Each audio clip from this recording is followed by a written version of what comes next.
Feng then comes back to the factory to save the workers.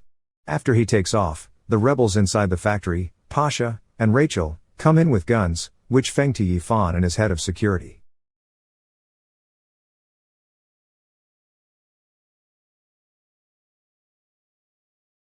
Following the events of the first Wolf Warrior film, Leng Feng works as a mercenary to protect a vessel carrying aid to Africa. He stops a Somalian pirate hijacking attempt by engaging the pirates in a hand-to-hand battle underwater, to which he defeats them all without any injury.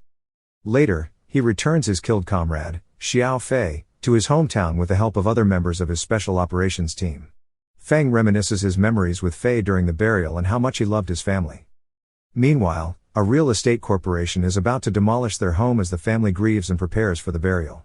The real estate firm's owner confronts Feng and his staff for their patriotism and points a gun at them, causing Feng to kick him on the ground. The boss then sends his men to assault them, but Feng and his squad quickly beat them down. Soon after, the police show up there, and the owner tells them that Feng has a gun, causing the police to point their guns at them. The police officer then tells him to put his weapon down. At the same time, the owner stands up and declares that he will make Fei's family wish they were dead, which infuriates him. When the owner is leaving, Feng calls him, unloads his gun, and kicks him toward a car, causing his death. After an unfortunate event, they remove Feng from the military and send him to prison. His superior reminds him that a soldier is respected not because of his uniform but because of his duties. 3 years later, Feng is then released from the Chinese army. Feng departs for Africa after his release from prison to travel aimlessly over the continent. As he is preparing the truck to deliver goods to the African people, 2 foreign navies approach him and commend him for saving the lives of everyone. They then ask to take a picture with him before they leave. Later, he goes out in a truck to provide for the Africans and deliver herbs and Chinese wine. Then, he comes across an old young friend named Tundu who sells him DVDs, but he confiscates them and throws them into the garbage. Later that night, Feng and a few locals are having a beach party and having fun. When he gets drunk, he remembers his fiancée, Lieutenant Colonel Long Xiao Yuan, who sent him a marriage application while serving time in prison. She tells him that she will be sent on a mission, and once she gets back, she wants him to get the marriage application signed. But then, he also remembers that Xiao Yuan was attacked while carrying her mission at the border and that he is carrying the bullet they found until today. Moments later, he grieves the loss of Xiao Yuan and feels hopeless about avenging her. The following day, the news shows the government announcing that the Red Scarf rebel army attacked Bachka village early that day as the country grapples with the Lamala outbreak. They report that they have set up quarantine across the country to contain the epidemic and declared a state of emergency. Despite the news, Feng still continues with his deliveries to the locals. When he collects the payment from one Chinese store owner, he notices that he has paid him short. However, the Chinese man tells him that in times like that is the price he gets. Then, Feng shows him the bullet and asks if he knows it, but the Chinese insist that he has never seen it before. Shortly after, he goes back to the beach and spends time with the locals when they are attacked by rebel fighters trying to overthrow the Somalian government. He immediately runs, protecting Tundu, and they end up in the Chinese store. When the rebels invade the store, he starts to fight them off and successfully defeats every rebel inside. He then locks the store and thinks of going to the Chinese embassy. Then, he instructs every civilian in the store to follow him as they escape and make their way to the embassy. The rebels followed their way, but the Chinese told them to stand down because China and Africa were friends, so the rebels retreated. Soon after the rebels and their mercenaries overcome the government troops, a Chinese flotilla arrives to evacuate Chinese people caught up in the civil war. While aboard a Chinese military ship, the store owner approaches Feng and asks about the story of the bullet. On the other hand, Tundu finds out they are going to China, so he runs off the ship, causing Feng to follow him. When Feng reaches him, he says he wants his mom and doesn't want to go to China. Later, the store owner follows them and tells him the bullet he carries belongs to European mercenaries aiding the rebels. However, the owner also tells him that whatever grudge he has against them, he doesn't advise him to chase after death. Meanwhile, he overhears the Chinese navies talking about Dr. Chen, a high-value target for the rebel army and 47 Chinese workers. But because the United Nations doesn't permit them, they cannot enter the war zone. The Navy then says that to complete the evacuation of Chen and the other workers, someone has to undertake the mission alone. Feng then says he will go. He introduces himself as a former PLA from the Southeast region, Special Ops Brigade, Wolf Warrior Squadron. He tells them that Tundu's mother is at the Hanbon Chinese factory and that he knows approximately where it is located. Then, he goes back to Tundu and promises him that he will get his mother back. He then offers to save Dr. Chen, who was being kept captive at a neighboring hospital working on a vaccine for the endemic Nameless. He will also rescue workers in a Chinese industry to find and get revenge on the owner of the bullet. On the other side, Big Daddy, a violent American working for Diane Corps, is in charge of the mercenaries. He is talking to his superiors, who are looking for Dr. Chen. He then goes to one of their hostages and instructs him to say what he had just told him earlier. The hostage then says that Dr. Chen is at St. Francis Chinese Invested Hospital. After speaking, they killed the hostages. Later, the rebels and their mercenaries arrive at the hospital, looking for Dr. Chen. One doctor then stands up, claiming she is Dr. Chen, but one African revolutionary tells her to stop and tells the rebels that she is Dr. Rachel, a good doctor who saved many lives. The rebel then shoots at the soldier and attempts to shoot Dr. Rachel when Dr. Chen stands up, trying to stab the rebel. Unfortunately, one mercenary accidentally shoots Dr. Chen. The man then grabs Dr. Rachel attempting to shoot him when Feng arrives. He then faces the insurgents in an attempt to rescue the hostages. On the other hand, Dr. Chen, who is dying, orders Feng to take his daughter, Pasha, an African. After being chased by Big Daddy's mercenaries, Feng manages to escape with Pasha and one doctor working with Dr. Chen on the vaccine, Rachel Smith. Along the way, their car crashes, and Feng cuts his hand on some dead bodies infected with the Nameless virus. Sometime later, many Nameless-infected civilians approach them and ask for food.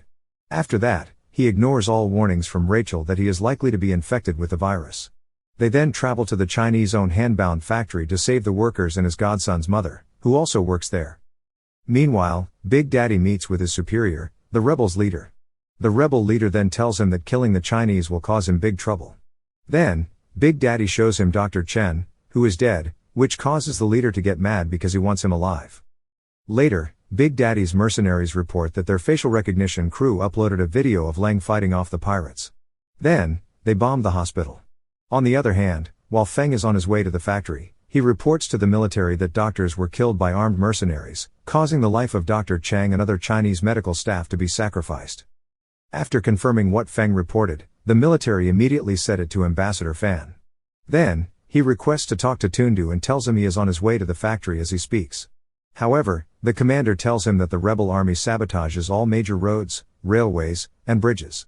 The commander then orders him to set his watch and that they can only wait for 18 hours, and after that, they will leave.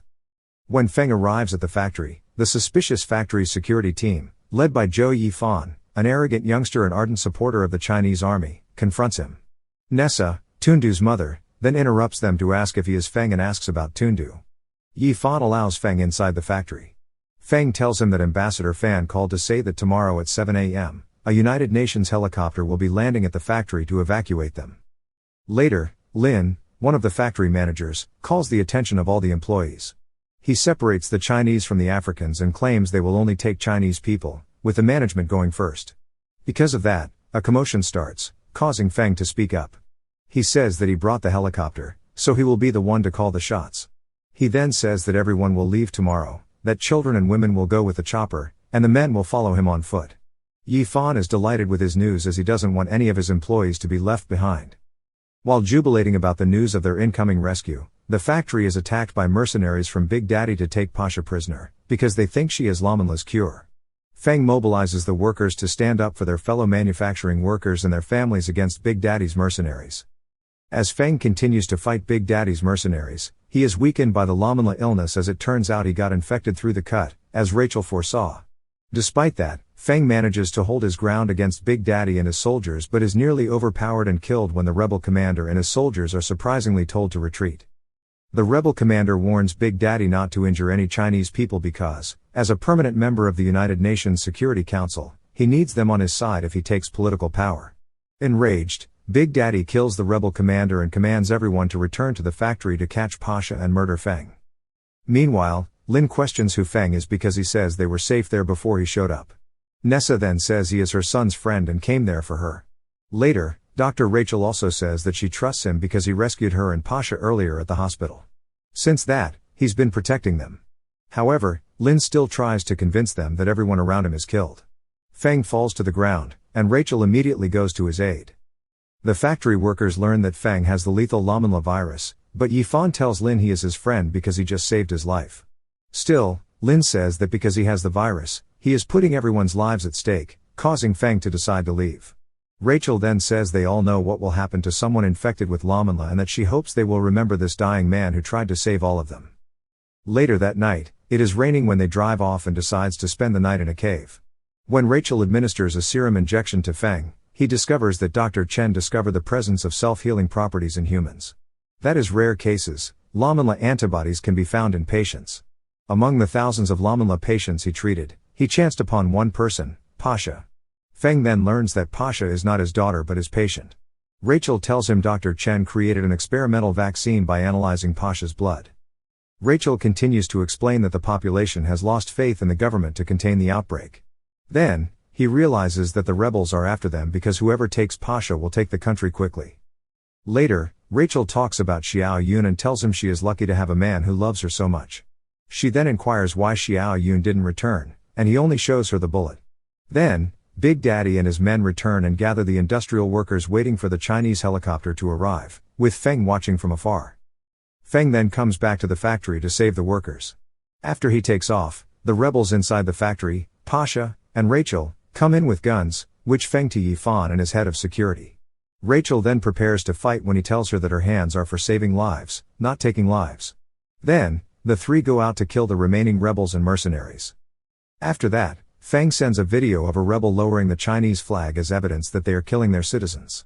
The commander then tells him they will gather all information and have Ambassador Fan submit it to the UN. After the workers are saved, the helicopter shows up. Pasha, Rachel, and the other women and kids take off in the aircraft, but it is shot down. Feng and his comrades are enraged in a continuing battle against armies of Dian Corps mercenaries and rebels bolstered by several tanks. After observing the significant battle fatalities, the Chinese fleet launches missiles to destroy the tanks. In the final moments of the battle, Feng confronts Big Daddy and discovers that Big Daddy is the owner of the bullet that murdered Xiao Yun. After a brutal fight, he kills Big Daddy because of his wrath. The survivors are then driven by Feng in convoy through rebel-held territory to the United Nations camp. In the scene during the middle of the credits, Feng is given permission by his commander to rejoin his military squadron and is then shown in a video that reveals Xiao Yun is still alive. Thank you for watching. Subscribe for more videos like this to help the channel out. Have a nice day.